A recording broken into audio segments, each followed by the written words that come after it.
So Shavik has Sure. a similar question. So before we show that question on the screen, I'll just summarize it for our viewers. So the first thing is, if you would like to grow your wealth, the first thing is be patient, because wealth is not something more like a get rich quick scheme. It takes time, it takes patience, and above all, it requires learning. So the first thing which Dheeraj has shared with us is patience.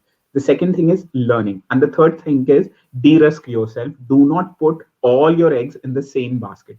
What Dheeraj means by that is ensure that your portfolio is wide enough. You have got different investment. For example, even if you are taking insurance, do not have one insurance.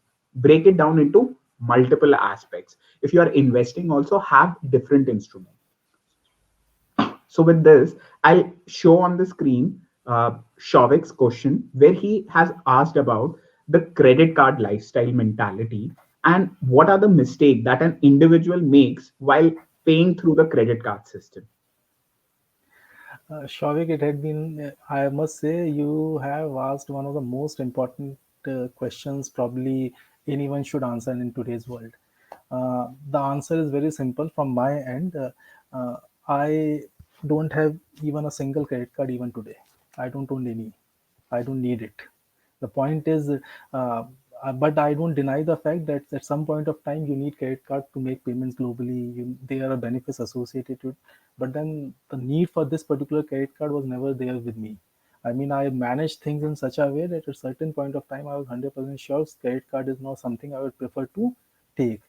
I don't deny the fact that people own it and people use it. Nothing wrong in that. If you have got the risk appetite and you've got the skills to manage that particular credit card in a round circle basis, please do it. However, credit card is not something that should be the ideal approach to life. I'll try to explain this in a better way.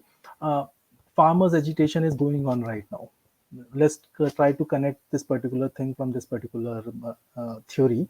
Uh, Now, imagine of a situation why are farmers agitating and what are the benefits or de-benefits associated to it. It's not a political debate. Nothing. I've got nothing in terms of a political aspect, but we need to understand. Let's say farmer. There is a farmer who is producing, let's say, potatoes. Now he purchases. He's producing, let's say, 500 kgs of potatoes on monthly basis. There is a mill owner who is processing that potato and selling it. There is a stakeholder who is trying to ensure that this whole supply chain is never disturbed and it is working in one of the decent possible ways. Now the biggest problem with the farmer is he has got limited amount of negotiation power. Why? Because if this potato is kept there, kept in his farm for probably a week, it is going to get degraded. The quality will degrade. Probably at some point of time, the value of this particular product goes zeros because you've got this farm is basically a waste. But we need to understand that even a mill owner has got the similar kind of risk associated to it. Let's say this, if there is potato associated to it and the mill owner is not getting this particular potato. Let's say mill, when I'm talking about mill owner, I'm talking about probably a company like Parleji producing potato chips, or a company like Lay's producing potato chips, kind of a thing. I'm just trying to relate this particular thing. So he has to purchase those potatoes at some point of time. So there is a risk associated at both the levels. I mean, farmer is at the risk that my product should get sold, and the mill owner is at the risk that I need those products to ensure that my machinery keeps working and my earning keeps coming up. We as an individual don't realize that credit card is a similar kind of an aspect. There is a company that is trying to de-risk yourself, but there is a substantial amount of risk associated to that particular credit card as well. I mean, they have tried to de-risk at certain point of time in life. Probably in case you need sudden credit, you can always have this credit card.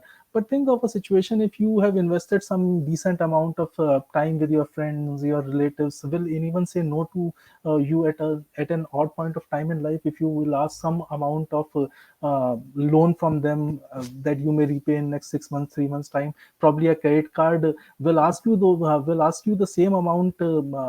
In a limited time duration, but your friend or your relative, or probably if you have invested that particular time, if you have spent that particular thing in a positive way, you may not need a credit card. This is what my theory is, and I firmly believe, I ensure even today, that I keep in touch with my friends, my relatives, my colleagues. I usually get in touch with them, although I no one should be in a position wherein they need a credit card. But in case something goes out, I'm sure these people will anyways be there, and this is the biggest asset that I can have rather than having a liability of a credit card.